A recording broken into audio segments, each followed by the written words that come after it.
Você sabia que a fé é um dom de Deus?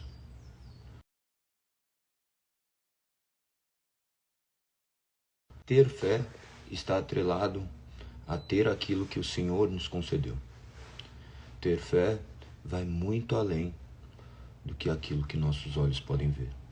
A fé é uma dádiva. A fé vem pelo ouvir e ouvir a palavra de Deus. A palavra de Deus gera em nós aquilo que as nossas obras humanas não podem fazer. Que nós possamos compreender os fundamentos da fé, compreender o que as Sagradas Escrituras nos dizem, não por intermédio da nossa intelectualidade, e sim pelo soberano agir do Espírito Santo, que retira nossas vendas, que nos direciona.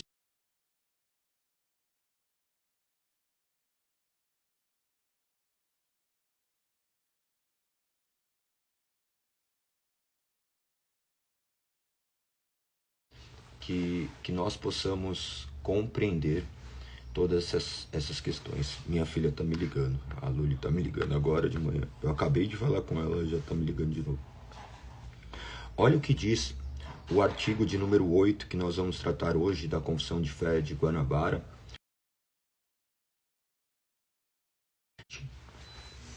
Marcante na nossa vida. A Confissão de Fé, no artigo número 8, vai tratar sobre a comunhão dos fiéis com a ceia, e também nós vamos abordar daqui a pouco o livro de número 26 de Ezequiel. Olha o que diz: o santo sacramento da ceia não é alimento para o corpo, como para as almas, porque nós não imaginamos nada de carnal, como declaramos no artigo 5º, recebendo por fé, a qual não é carnal. Vamos reler o artigo de número 5? O artigo de número 5, que é bem extenso comparado a esse, mas olha o que ele diz. Cremos que no Santíssimo Sacramento da Ceia, como as figuras corporais do pão e do vinho, as almas fiéis são realmente e de fato alimentadas com a própria substância do nosso Senhor Jesus, como nos corpos são alimentados de alimentos. E assim não entendemos dizer que o pão e o vinho sejam transformados ou transubstanciados no seu corpo, porque o pão continua em sua natureza e substância semelhante ao vinho, e não a mudança ou alteração. Aqui ele está como se estivesse trazendo um pouco mais de ênfase para isso que ele já havia dito, de uma maneira sucinta e objetiva. Por quê? Pensa que eles estavam vivendo diante de uma ditadura, diante de uma imposição acerca de uma verdade que não emana da natureza divina, e sim de uma verdade construída por homens, o que na verdade não é uma verdade, é apenas uma doutrinação sem qualquer fundamento. Vendo que não existe nenhum fundamento nas Sagradas Escrituras, deve ser repudiado. A transubstanciação era a crença que o vinho e o pão se transformavam de fato no corpo de Cristo. Continua dizendo: distinguimos todavia este pão e vinho do outro pão que é dedicado ao uso comum, sendo que este nos é um sinal sacramental, sob o qual a verdade é infalivelmente recebida. Ora, esta recepção não se faz senão por meio da fé, e nela não convém imaginar nada de carnal, nem preparar os dentes para comer, como Santo Agostinho nos ensina, dizendo: por que prepara tu os dentes e o ventre? Crê e tu o comestes. O sinal, pois, nem nos dá a verdade, nem a coisa significada, mas nosso Senhor Jesus Cristo, por seu poder, virtude e bondade, alimenta e preserva nossas almas, e as faz participantes de sua carne, e de seu sangue, e de todos os seus benefícios. Vejamos a interpretação das palavras de Jesus Cristo: este pão é meu corpo. Tertuliano, no livro 4, contra Marcião, explica essas palavras assim: este é o sinal, é a figura do meu corpo. Santo Agostinho diz: o Senhor não evitou dizer, este é o meu corpo, quando dava apenas o sinal de seu corpo. Portanto, como é ordenado no primeiro cânon do Concílio de Nicéia, neste santo sacramento não devemos imaginar nada de carnal, nem nos distrair no pão e no vinho, que nos são neles propostos por sinais, mas levantar nossos espíritos ao céu para contemplar pela fé o Filho de Deus, nosso Senhor Jesus, sentado à destra de Deus, seu Pai. Nesse sentido, podíamos jurar o artigo da Ascensão, com muitas outras sentenças de Santo Agostinho, que omitimos temendo ser delongas. Você vê também aqui a base agostiniana, o quanto ela está enraizada na Reforma Protestante. Nós vemos Agostinho como um precursor da fé protestante. Em meio ao caos ele se mantinha firme, inabalável, porque ele estava firmado na rocha que é Cristo Jesus, na rocha que é essa palavra que de fato nos traz uma segurança de que ali está a verdade.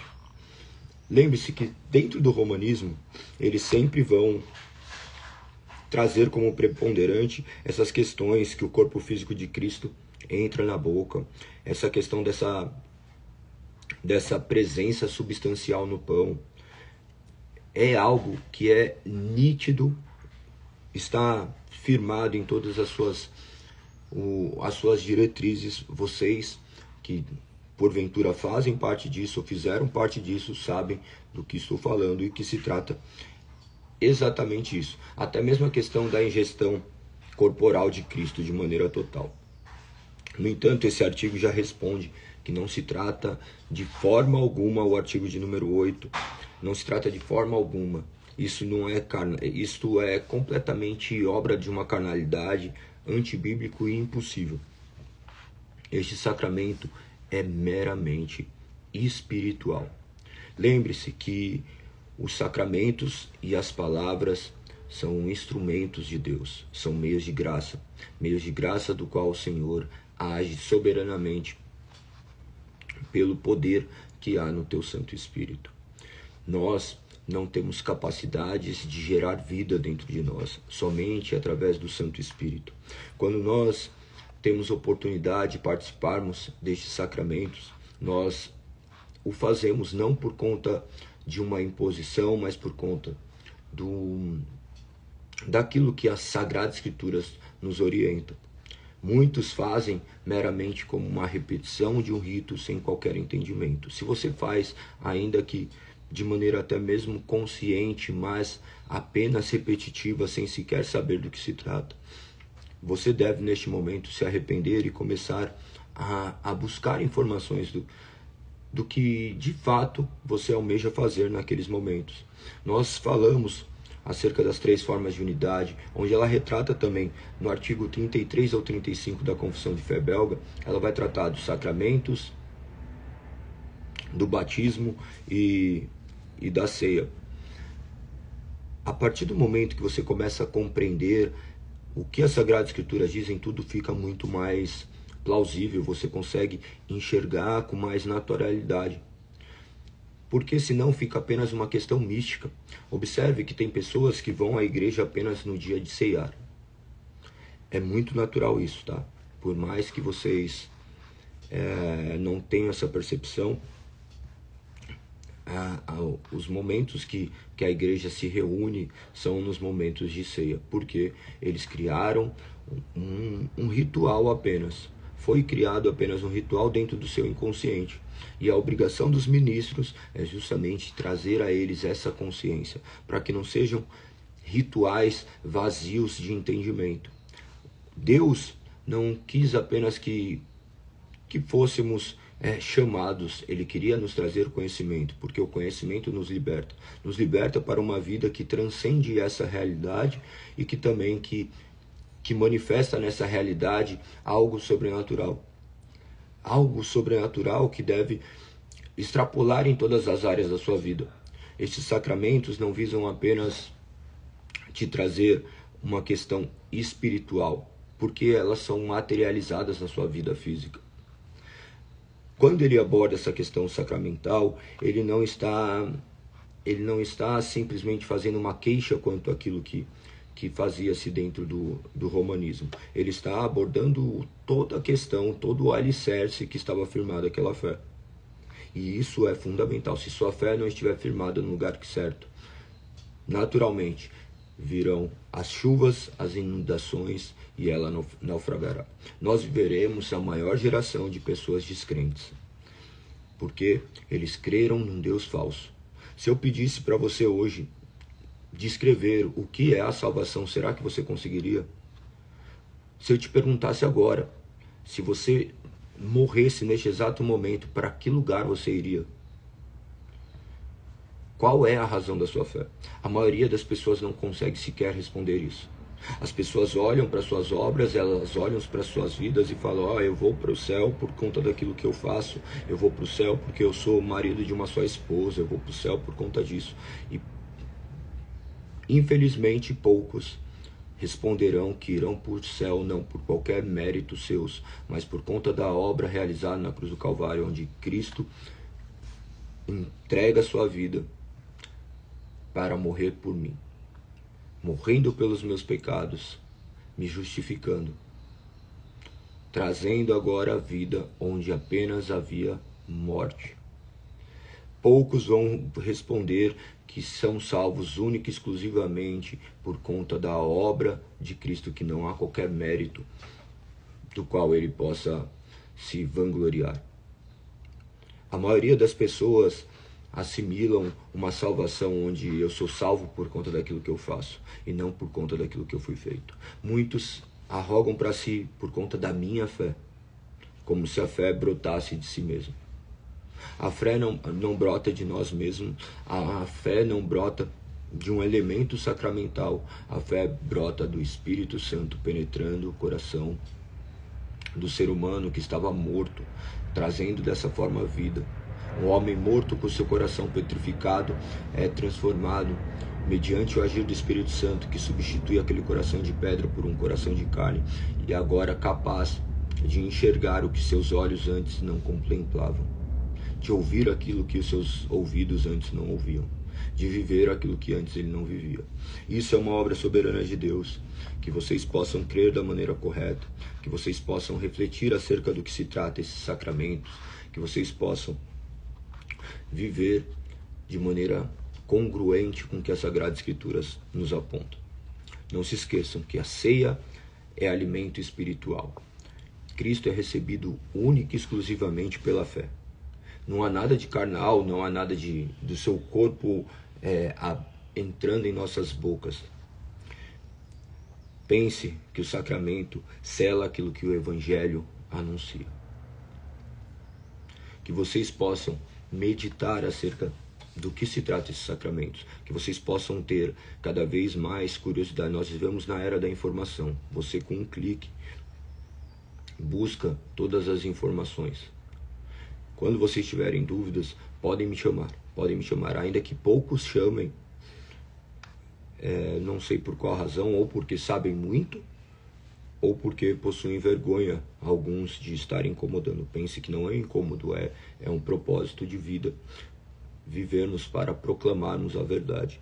Irei apontar os documentos históricos, irei apontar as Sagradas Escrituras para que você chegue nas suas próprias conclusões. Eu não estou aqui na intenção de colocar verdades sobre a sua vida. Eu estou aqui para proclamar a verdade. Agora, você a ter como verdade é outra história. E proclamar a verdade não está atrelado a proclamar aquilo que eu penso, mas o que as Sagradas Escrituras nos dizem. As Sagradas Escrituras deve ser o nosso balizador, deve ser aquilo que aponta para a realidade das nossas vidas. E nós temos também que buscar incessantemente conhecer mais essa palavra.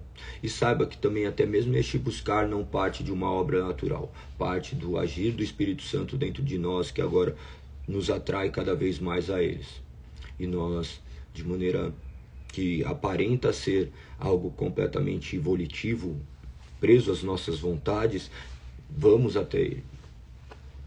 Isso é uma obra soberana de Deus. Parabéns a todos aqueles que têm se esforçado, parabéns a todos aqueles que terminaram as suas leituras. Eu não parabenizo apenas obras humanas, mas estou parabenizando aquilo que o nosso Senhor Jesus Cristo fez por intermédio do seu Santo Espírito, atraindo homens que antes o rejeitavam a ele. Imagina que ele sempre foi desprezado, mas depois da sua ascensão em poder, Ele envia seu divino Espírito Santo, que agora nos atrai até Ele, porque nós antes não iríamos até Ele. Estes elementos, esses sacramentos, eles visam reforçar e fortalecer aquilo que nossa carne não é capaz de fazer.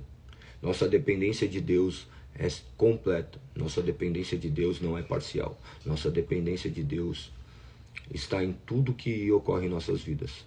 Então que você esteja cada dia mais pronto e preparado para explicar as razões da sua fé. Amanhã nós abordaremos o artigo de número 9 da Confissão de Fé de Guanabara, caminhando para o fim. Já passamos da metade dos artigos. Lembrando que esses artigos devem ser lidos também de maneira muito clara e objetiva, porque eles são bem objetivos, mas sempre à luz daquilo que a Sagrada Escritura nos dizem, entendendo qual é o contexto que eles estavam. Observe que nós não vemos aqui eles falarem acerca de capítulos e versículos. A propagação do Evangelho está no conceito de uma ideia que está contida no Evangelho e não apenas repetição de meras palavras. Claro que é perfeitamente cabível que você saiba os pontos, os capítulos, os versículos, os quais são mencionadas essas frases, mas, no entanto, você deve conseguir compreender a ideia, da mesma forma que a Trindade não está escrita na Sagrada Escritura de maneira clara, mas você deve compreender do que se trata, e nós já abordamos todas essas questões. Os sacramentos, o que são esses sacramentos? Quais são os sacramentos? Que vocês possam ser iluminados e direcionados à compreensão daquilo que a Sagrada Escritura nos dizem, para que nos momentos de dificuldade nós possamos estar alicerçados naquilo que é a verdade. Continuemos. Agora vamos para o nosso livro de Ezequiel. Se vocês puderem pegar as suas Bíblias, abrirem aí no livro de Ezequiel, o livro de número 26. Nós vemos que ele falou ali no período do cativeiro babilônico. Você já tem esse período do qual nós temos falado constantemente. Agora de 593 a 570, lembre-se das 3 deportações. Primeiro 606 a.C., depois 597 e 586, as três deportações. E ele está falando justamente nesse período.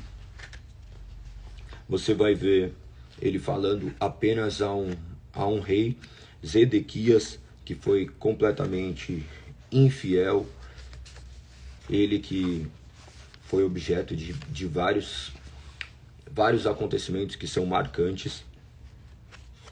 Dentre eles, salvo engano, é ele que morre, que ele vê a morte e o extermínio de seus filhos, e depois ele é retirado os seus próprios olhos. É bem cruel, né?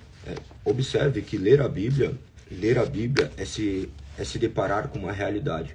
É se deparar com uma realidade. Nós não vivemos um conto da Disney, nós vivemos uma realidade clara e objetiva. Nós vivemos num mundo caído, por vezes nós somos caídos e achamos que fomos regenerados.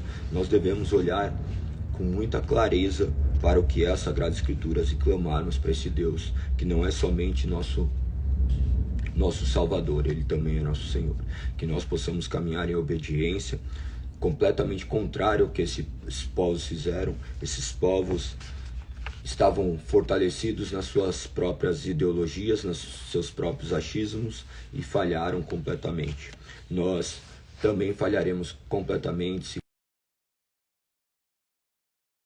conforme os nossos achismos, conforme aquilo que nós imaginamos e não conforme aquilo que está escrito. Que nós possamos viver em obediência a essa palavra, completamente submissos a ela, e clamarmos para o Espírito para que nos direcione, porque senão nós estaremos fadados ao fracasso. Lembrando que o cativeiro é fruto da desobediência, o cativeiro é fruto daquilo que o homem, em sua completa depravação, faz completamente antagônico ao que Deus estabelece na sua palavra.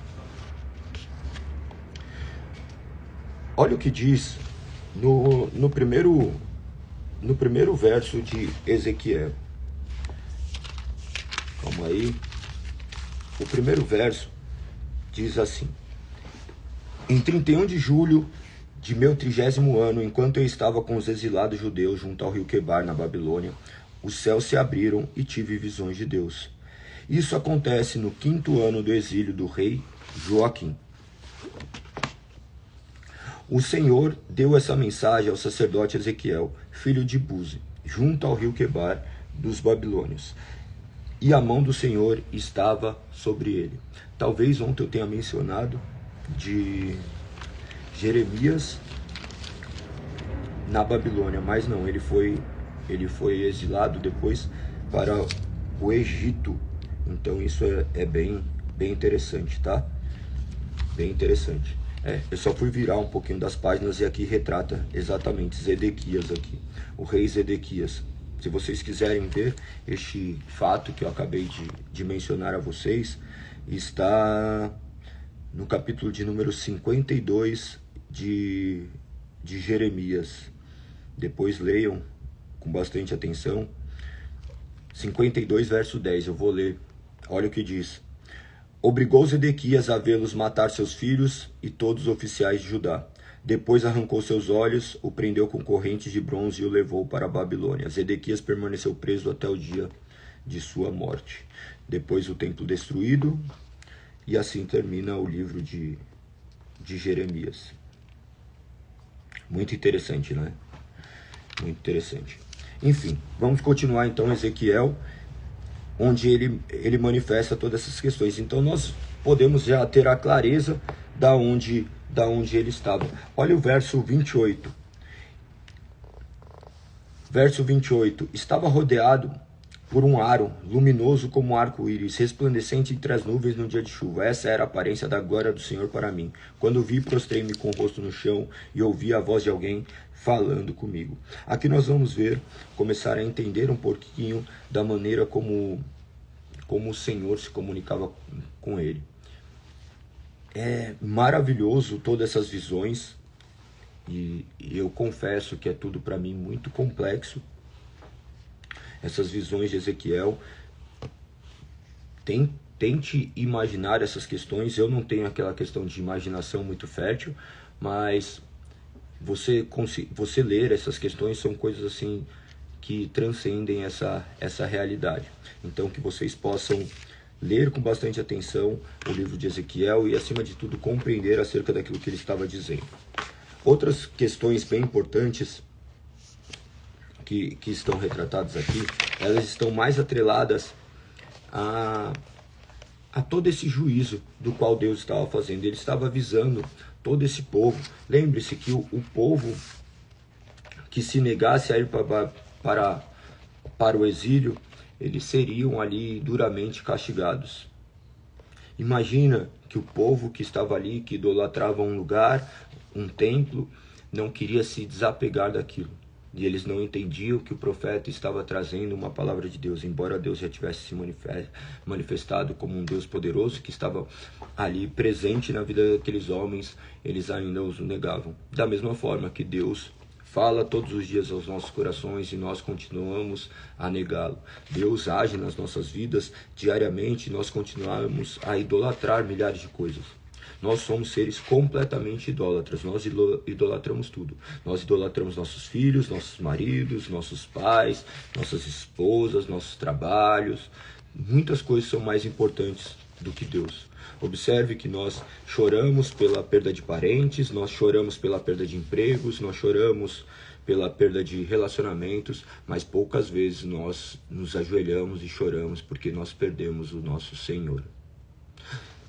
Vocês talvez podem responder, eu não perdi, ele está comigo, mas isso daí é uma mera balela que você conta para si mesmo, porque sequer você lê as Sagradas Escrituras, você fica talvez uma vida inteira sem ler as Sagradas Escrituras, e nos momentos de dificuldade que talvez você busque o Senhor, e você daí com a sua falsa perfeição e busca, quando na verdade você está apenas buscando um conforto e não se submetendo à sua autoridade, à sua soberania. Nós somos esses seres.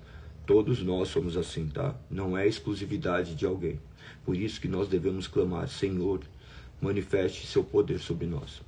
Senhor, nós te buscamos pelos motivos errados. Por isso, transforme os desejos do nosso coração. Este povo que foi deportado era um povo que estava ali completamente perdido em si mesmo. Mas isso não era o fim da história, porque o fim da história reflete a glória de nosso Senhor Jesus Cristo, refletirá o seu poder majestoso em tirar homens que estavam caminhando para as trevas para serem chamados de filhos de Deus. Essa é a verdade das Sagradas Escrituras. Olha que interessante. Olha que interessante. Ali, deixa eu ver em qual verso está essa questão. Está aproximadamente no capítulo 24. Vocês vão ficar chocados, porque talvez vocês tenham passado por isso, mas vocês não lembram. Olha aqui, capítulo 24, você vai ver a morte da esposa de Ezequiel. Olha o que diz o verso 15. Recebi essa mensagem do Senhor: filho do homem, com um só golpe tirarei de você seu tesouro mais precioso. Contudo, você não deve mostrar tristeza alguma com a morte dela. Não chore, não derrame lágrimas. Sofra em silêncio, mas não lamente junto ao túmulo. Não descubra a cabeça, nem tire as sandálias. Não siga rituais de luto, nem aceite a comida de amigos que vierem consolá-lo. Pela manhã anunciei essa mensagem ao povo, e à tarde minha esposa morreu. No dia seguinte fiz tudo o que me havia ordenado. Então o povo perguntou: o que significa tudo isso? O que você quer nos dizer? Verso 20, eu respondi: recebi uma mensagem do Senhor, e fui instruído a transmiti-la ao povo de Israel. Assim diz o Senhor soberano: profanerei meu templo, a fonte de sua segurança e seu orgulho, o lugar que lhes dá prazer ao coração. Seus filhos e filhas que vocês deixaram para trás serão mortos à espada. Então vocês farão como Ezequiel, não seguirão os rituais de luto, nem consolarão com comida trazida pelos amigos. Sua cabeça permanecerá coberta e não tirarão as sandálias. Não prantearão nem chorarão, mas definharão por causa de seus pecados. Lamentarão uns aos outros por todo o mal que fizeram. Ezequiel lhes serve de exemplo. Farão exatamente o que ele fez, e quando esse dia chegar, saberão que eu sou o Senhor soberano. Então o Senhor me disse: filho do homem, no dia que eu tirar dele sua fortaleza, sua alegria e sua glória, o desejo de seu coração e seu tesouro mais precioso, também tirarei dele seus filhos e filhas. Nesse dia um sobrevivente de Jerusalém virá ao seu encontro na Babilônia e lhe contará o que aconteceu. Quando ele chegar, você recuperará a sua voz, para que possa falar com ele. Isso será um sinal para o povo. Então eles saberão que eu sou o Senhor. A palavra de Deus é algo transformador. Pensa que a grande maioria das fés, eles não possuem um ordenamento. Possuem apenas ensinamentos que são transmitidos oratoriamente, ou que são completamente místicos, que estão baseadas em presenças místicas. Nós temos uma palavra, e uma palavra que contraria tudo aquilo que nós julgamos ser proveitoso. Você provavelmente, se fosse escrever um livro acerca de Deus, você escrever muito decorrente daquilo que o homem moderno estabelece. E o amor, tudo é o amor. Mas o que é de fato o amor? O amor representa Cristo crucificado. O amor representa Deus entregando o seu Filho para morrer na cruz por nós, seres que somos completamente repugnantes e imerecedores. O amor representa uma pessoa, o amor representa uma ação. Uma ação que nós jamais por nós mesmos conseguiremos fazer. Mas se Deus habitar em nós, não há nada que seja impossível, porque Ele mesmo operará o nosso desejo e o nosso realizar. Que vocês possam confiar nessa palavra que está escrita, essas palavras que não são destinadas apenas a um período de tempo, mas por toda a eternidade ela continuará atual e continuará falando aos nossos corações. Que seus corações sejam abertos pelo poder que há nessa palavra. É muito louco, né? Imagina perder a sua esposa e você não prantear, não chorar, não viver esse período de luto.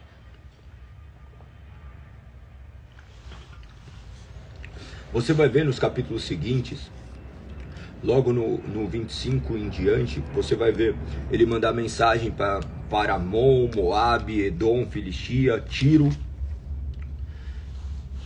Depois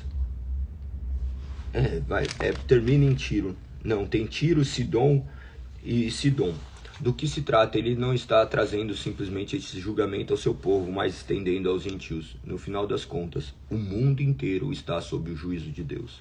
Imagine que todos nós deveríamos ter sido mortos por conta dos nossos próprios pecados, mas Deus, em sua misericórdia, permitiu que nós tivéssemos vida. E não apenas tivéssemos vida por nós mesmos, mas sim vida por conta da vida que Ele geraria dentro de nós. Ele nos elegeu desde antes da fundação do mundo e escolheu nos salvar por razões do quais somente Ele sabe. Nós não somos merecedores de tamanha dádiva, nós estávamos mortos em nossos delitos e pecados. Se Ele não nos salva, nós jamais conseguiríamos ir até Ele. Isso é uma verdadeira dádiva. As Sagradas Escrituras de Gênesis e Apocalipse apontaram para isso, para um homem completamente impotente e um Deus soberano que escolhe salvar um povo completamente desobediente, que vira as costas para Ele todos os dias. Ainda assim Ele nos ama e nos perdoa. Olha que interessante, ontem na ministração abordei um pouquinho ainda sobre o perdão, e o perdão que nós imaginamos é um perdão que você fala assim, eu perdoei. O perdão de Deus é muito diferente do nosso. O nosso perdão não está atrelado a um relacionamento. Tem pessoas que talvez você perdoou, mas você nunca voltou a relacionar. O perdão de Deus é um completo esquecimento, onde Ele pega e se relaciona com nós. Não simplesmente um relacionamento superficial, mas Ele faz morada dentro de nós. Olha que perdão maravilhoso, um perdão completo, um perdão que excede o nosso entendimento. Você vai ver, ainda no livro de Ezequiel, ele abordar sempre sobre o pecado e sobre a salvação. Então leiam com bastante atenção, vocês que já leram, que já terminaram a leitura, talvez perderam muitas questões, e é natural, tá? É natural. Quando você vai fazer a leitura da Bíblia, é natural que você vai ler milhares de vezes, e cada dia mais você vai se deparando com questões que são nítidas, mas antes para os seus olhos. Você vai ver que o livro de Ezequiel também está bem próximo de Daniel, porque Daniel também tem muitas questões de visões, essas questões um pouco mais abrangentes, do quais leva para uma esfera que é bem complexa, tá? É bem complexa, e nós devemos nos ater àquilo que se torna um pouco mais fácil. A palavra, lembre-se que a interpretação das Sagradas Escrituras, os textos mais simples explicam os mais complexos. A explicação sempre emanará da palavra e não apenas de meras interpretações humanas. Continuamos.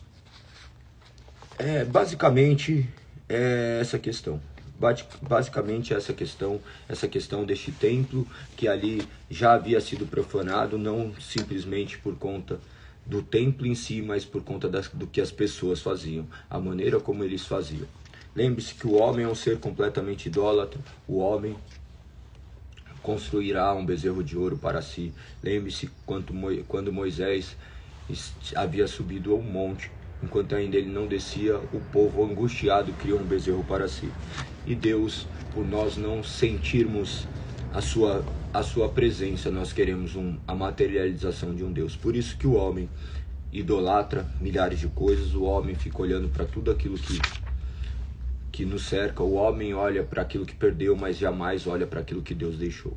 Nós temos desprezado as coisas que Deus já nos deu, e nós não enxergamos o quanto nós estamos caminhando por lugares completamente sombrios, por conta de adorarmos aquilo que não deveríamos mais adorar, de não colocarmos a nossa consciência naquilo que deveríamos colocar. Lembre-se que Deus é soberano sobre todas as coisas, sobre a vida e sobre a morte, e somente a Ele nós deveremos adorar, somente a Ele nós devemos prestar reverência. Que Deus seja o Senhor da sua vida, que você possa enxergar todas essas verdades que emanam das Sagradas Escrituras. Outras questões. Você vai ver que aqui ele está entre esses profetas maiores, que nem nós abordamos. Não se esqueça que ele também foi contemporâneo de Jeremias e Daniel. Lembre-se que ele pregava os exilados da mesma mensagem que Jeremias também estava anunciando em Jerusalém antes da queda. é muito interessante você enxergar todas essas nuances e quem eram aqueles que estavam neste mesmo cenário. Outra questão muito interessante, quando você vai ver Jeremias falando para aquele povo que estava ali em Jerusalém, você vai ver Ezequiel falando para esses cativos, e você vai ver Daniel, que havia sido exilado e estava falando justamente na corte, falando aos gentios. A mensagem de Deus sempre sendo propagada e Deus guardando seu povo. A divisão do livro de Ezequiel pode ser feita em 4 partes, tá? Do capítulo 1 ao 3, você pode ver esse aparecimento da glória do Senhor. Do 4 ao 24, a partida da glória do Senhor. Do 25 ao 32, a glória do Senhor nas nações gentias. E do 33 ao 48, o retorno da glória do Senhor. Essas divisões, elas visam trazer cada vez mais direção na sua leitura. Se você começar a ler e começar a entender esses blocos, ficará mais fácil a sua interpretação e a correta visão do que as Sagradas Escrituras quer nos transmitir. Estes títulos, lembre-se que são apenas referenciais. Você pode definir os títulos que você bem quiser, da maneira que melhor se adequa à sua capacidade intelectual, para que você consiga enxergar e, de certa forma, memorizar. Não memorizar no sentido de decorar, mas pelo menos ter uma referência. Uma outra divisão que é utilizada, quando coloca do capítulo 1 ao 3, ele coloca como a visão de Deus e o chamado de Ezequiel. Observe que em outro autor que ele faz essa divisão, ele coloca aparecimento da glória do Senhor. E aqui coloca a visão de Deus e o chamado de Ezequiel. Essas questões você pode ler e falar assim, nossa, aqui retrata determinado assunto, e colocar isso e separar em outros blocos também. Você não profanará contra o nome do Senhor. Lembre-se que a Bíblia não foi escrita em capítulos e versículos. Nós cometemos às vezes equívocos em tentarmos ler a Bíblia por capítulos e versículos, porque às vezes paramos em assuntos que são completamente relevantes e nós deixamos para ler às vezes nem no dia seguinte, mas somente muito tempo depois, perdendo toda a lógica e o contexto do qual está inserida determinada frase. Observe que você não conversa com ninguém por partes, por blocos. Se você conversa por blocos, sua conversa fica fragmentada e naturalmente um não consegue entender o outro. Nós temos que ter uma conversa linear e temporal. Então o assunto ele deve ser relembrado para que a gente possa fluir de uma maneira completamente natural. Ninguém é maluco o suficiente de pegar, olha um monte de coisa e retira uma só palavra e fala, você disse isso. Por quê? Tudo que foi dito está à luz de um contexto. Com a Bíblia não é diferente, mas a Bíblia nós sempre insistimos em tirar ela do contexto. Prova disso é que vocês já fizeram a sua cartomancia gospel. Abre a Bíblia, deixa eu ver o que Deus quer falar comigo, e coloca o dedo em qualquer lugar e acha que essa é a vontade de Deus. Não que não seja, porque de certa forma Deus é soberano sobre todas as coisas, mas nós não fomos chamados a vivermos em uma ignorância. Nós somos chamados a vivermos diante de uma palavra que nos guia. Então, não cometam esses equívocos, que vocês possam saber essas questões aqui. A minha intenção é instruí-los para que vocês sejam cada vez mais capacitados, estejam livres dos enganos. Eu não fico falando muito do que é errado, eu falo mais do que é certo, mas é inevitável apontar para essas questões que são muito peculiares do nosso dia a dia. Muitas Bíblias estão abertas em suas casas, no Salmo 23 ou no Salmo 91, com pó suficiente para escrever condenado, porque essas Bíblias nunca foram lidas. Elas são abertas como meros amuletos, do quais elas são capazes de expulsar espíritos malignos, o que é completamente ilógico. A Bíblia não tem poder aberta, a Bíblia tem poder dentro de nós. A Bíblia não tem poder meramente dentro de um carro, ela tem poder com essas palavras penetrando os nossos corações. Que você possa conhecer as Sagradas Escrituras e não apenas ficar vivendo uma fé completamente aparente. Nós estamos repletos de pessoas que dizem conhecer a Deus, amar a Deus, mas no primeiro momento você vê que o seu amor não está nem um pouco em Deus. Portanto, que vocês possam pensar muito a respeito disso. buscar uma igreja bíblica, uma igreja séria, e não viver meramente conduzido por emoções, e sim por uma palavra. Continua a divisão desse outro autor, Caminhando por Fim. Ele divide depois do capítulo 4 ao 24, onde ele diz o juízo de Deus sobre Judá. Daí ele coloca em subtópicos. Capítulo 4 e 5, atos simbólicos do cerco de Jerusalém. 6 e 7, sentenças que explicam o juízo divino. Visão do 8 ao 11, a visão do templo corrompido. Do capítulo 12, os atos simbólicos do exílio de Jerusalém. 13 a 24, as sentenças que explicam o juízo divino. Se você for perguntar para a maioria das pessoas, elas não vão saber do que se trata sequer esses cativeiros. Elas não vão saber sequer o período que aconteceu isso. Elas nem sequer vão saber das tribos de Israel. Mas é muito engraçado, se for perguntado o que está acontecendo aí nesses principais assuntos, eles vão saber. Que nem essa parada aí desse Tremembé. Eu nem sei quem é, eu sei, lógico, a história por conta da repercussão que teve a época. Mas eu nunca vi um episódio desse negócio, que vi algumas coisas que esse algoritmo inimigo aí mostra no Instagram, e você ardilosamente conduzido pelas suas inclinações, enxerga. Mas imagina que nós temos gasto mais tempo com séries do que com a palavra de Deus. Nós temos gasto mais tempo com aquelas coisas que nos destroem do que as coisas que nos edificam. Talvez você saiba o nome de todos esses assassinos, mas você não sabe o nome de 3 apóstolos. Para ver como nós somos negligentes com as coisas de Deus. Nós esperamos com pouco construir muito. Essa é a falha humana, que nós possamos não ser conduzidos dessa forma. Caminhando por fim, a terceira parte, o capítulo 25 a 32, trata do juízo de Deus sobre as nações estrangeiras.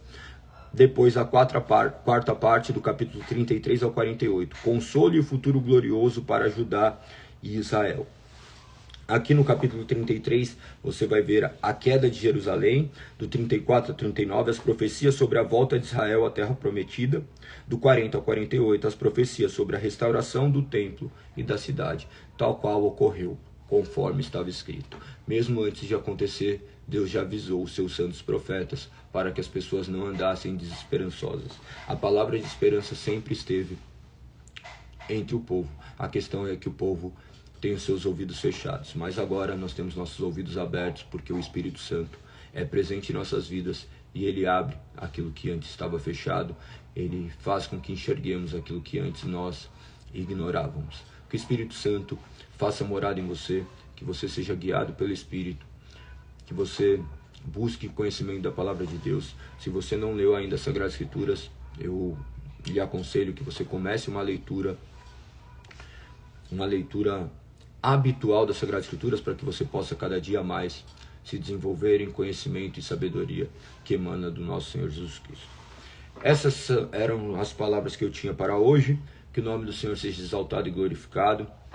Eu vou compartilhar com vocês depois a live ali dentro da área da lista de transmissão, mas se você não pegou ela inteira, então você veja.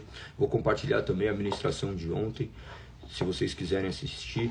Está abordando acerca de Romanos capítulo 4, versos 6 ao 8.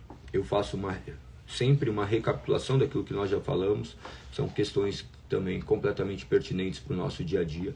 Gastem tempo conhecendo mais de Deus, que vocês não se curvem diante dessas coisas que o mundo tem te oferecido, e sim daquilo que o nosso Senhor nos provê como um alimento que alimenta aquilo que nossos olhos não podem contemplar. Um beijo no coração, tamo junto, que o nome do Senhor seja louvado. Fui!